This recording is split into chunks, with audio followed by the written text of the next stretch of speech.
Okay, the material removal where I want it to be gone is finished.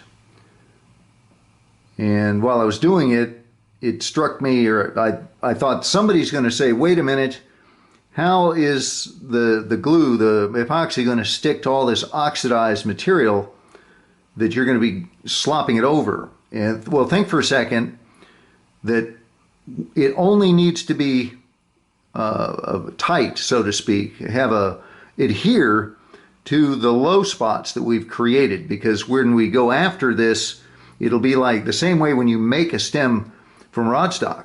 You just cut it into what you want, and everywhere that currently is oxidized is going to be gone. We will actually go through that level a few thousandths of an inch, and so only the epoxy will be adhering to the areas that we touched with that weird little sea creature tool. So I took a clean toothbrush and some alcohol, scrubbed it, then dried it, double dried it in some hot air, and then blasted it with the compressed air. So it's about as clean as you can make it without getting into laboratory silliness. And that's as good as we need. Okay. Now, mixing epoxy is about 90% of the battle. And here's what I mean by that. It does not dry like glue, like carpenter's glue. It cures. And what that means is that at a molecular level, it cross-links. Now, you want to know what cross-linking means whatever. Google is your friend. Wikipedia will probably go into some detail about cross-linking. But the secret to getting it to do what it does as perfectly as it can do it is mixing it thoroughly. And even though you should store this stuff in your refrigerator, let it warm a bit before you use it, for no other reason than it'll guarantee better mixing. Now, this particular formulation uses 50-50, meaning equal parts. You don't have to weigh it on a micro scale or something. You can eyeball it and get it pretty close. Might need a little more of the resin here.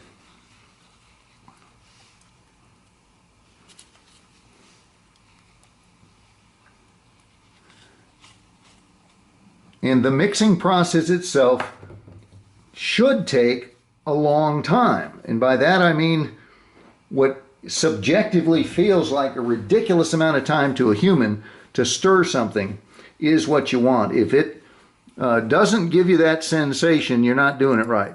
And the first time you fail to mix it thoroughly and then use it and find out that, uh-oh, it's never going to completely cure. It's going to stay sticky forever. And you can't get rid of it. There's nothing that will dissolve it, nothing you can handle at home anyway. It's impervious to dissolution with other chemicals, and you can cut it away and try again, but good luck with that. Anyway, so off we go to the mixing races. Also, the name hardener is used for one of the two parts of epoxy frequently. And don't fool yourself into thinking that if you add more hardener, it'll make it tougher in the end. It has to be a balanced 50-50 mix to chemically do what it does. If you get a lopsided mix, it's going to stay sticky forever, no matter how much you mix it. So, now normally people would say, well, that's probably about, I'd call that mixed. No, we've only been at this about 45 seconds. What we need to do is mix it for 3 or 4 or 5 minutes. So I'm going to pause the camera, complete the mixing process, and then turn it back on. Okay, the epoxy is now thoroughly combined And only then do you add the pigment, by the way. Don't start out doing that. And I can't even explain why, other than that's what it's the usage instructions from the manufacturer. So I tend to believe them on stuff like this. So here, this stuff, I don't have any idea what it actually is. It's not toxic or anything. I wouldn't eat it, but I don't know how they get something that's so intensely colored as this, but they do. And you add only a drop or two to that. Oh, that's about approaching a teaspoon, I suppose, 3/4 of a teaspoon, and give it 1 drop, 2 drops. They say you don't want to mix it more than about 5% by volume, and I'd say that's about right.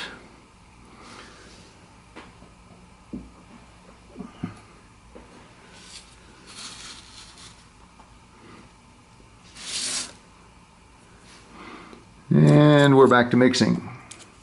At this point, you just want to get the color completely through it. It's a little gray. I'm going to use 1 more drop of that stuff.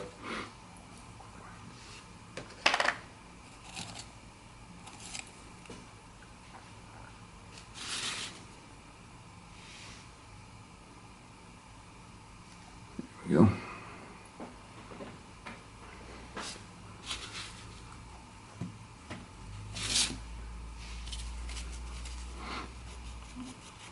Now again, you want to mix this thoroughly, but not for curing reasons, just so you don't have streaks in the color.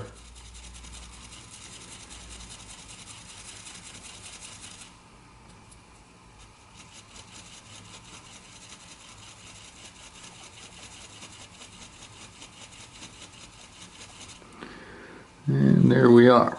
She is cooked. And I'm gonna, you notice I use a lot of sticks. They're cheap, and I figure it's better in the long run to each step start with a clean one. You don't have any residual chemicals hanging on the edges or something that could contaminate your mix here. So apply this exactly the way you think you should in intuitive terms, which is just slop it on there. You want to use too much. In fact, more than you think you need is better than not having enough, because you'll end up with some weird little gaps and stuff. And make sure that you get full contact and all the air bubbles are taken out of this thing, out of this stuff. Don't just put it on there and give it a wipe, you know, just like stick it on and smear it and smear the stick across and call it good. No, you want to work it in so that the liquid, the semi-liquid, is flowing in between and around all the little fuzzy bits that were left by that special tool. And here we go, do it on the bottom. It will flow on you, but it doesn't really matter too much at the quantities that we're going to use in a stem repair. Now, if you've ever made stems, and the vast majority of you have, there's really nothing to know what after this is cured. You just basically go after the stem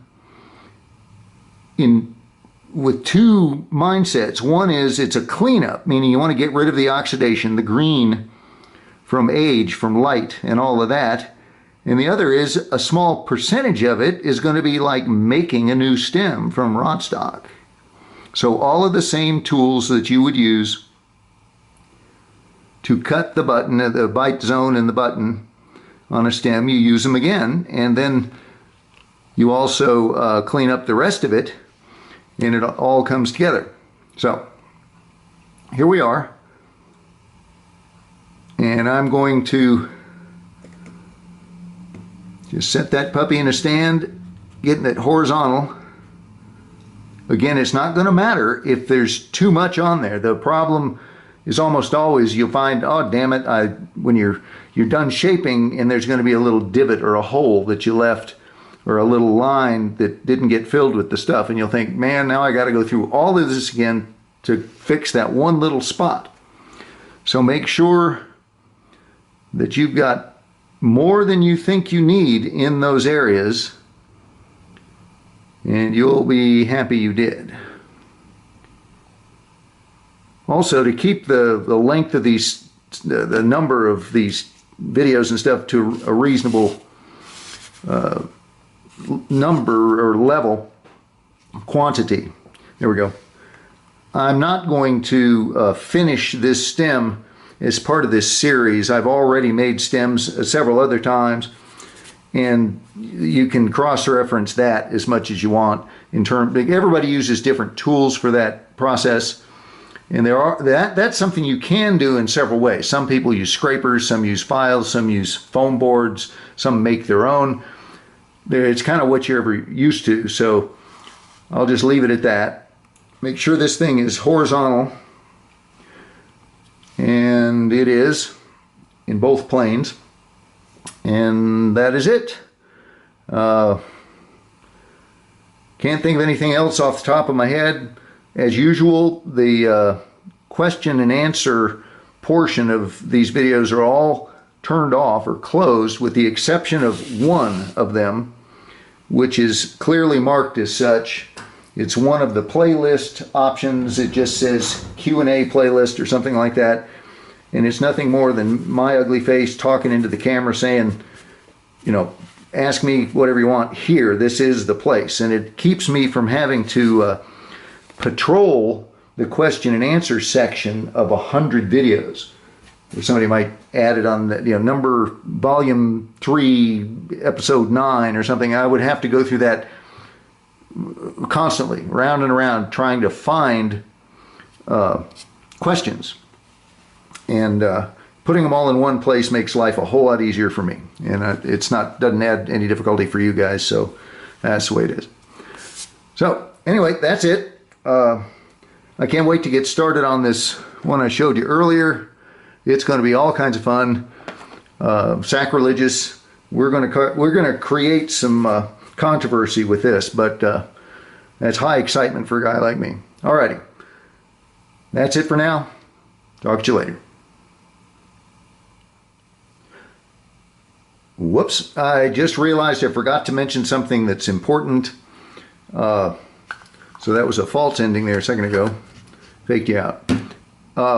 The cure time for this, like all epoxies, varies according to the temperature of it's used. It will fully cure at 35 or 40 degrees, but it'll take a week and a half to do it. And above a certain temperature, it goes haywire. So that's why I didn't specifically say now, tomorrow, this same time of day, you'll be done. Not necessarily so. It depends on your circumstances. And if you want to look it up, the approximate thing, get the table. That's online under the West System people. Just put in West System cure times and you'll get a chart.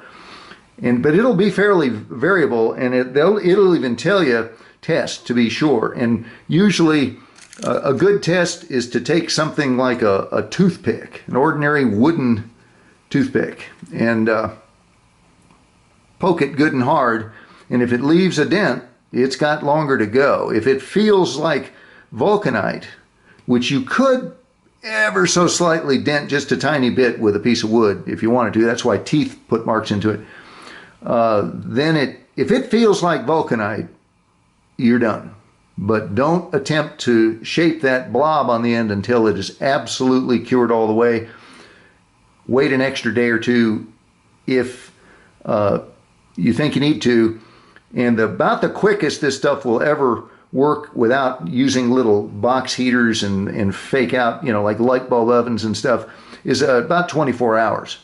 This is not a 30-minute wham bam thank you ma'am type of glue. It doesn't work like that. So plan on doing this ahead, and then you set it off on a shelf somewhere, go back to work on something else, and circle around and finish it off a day or two later. So there, now I'm done for real.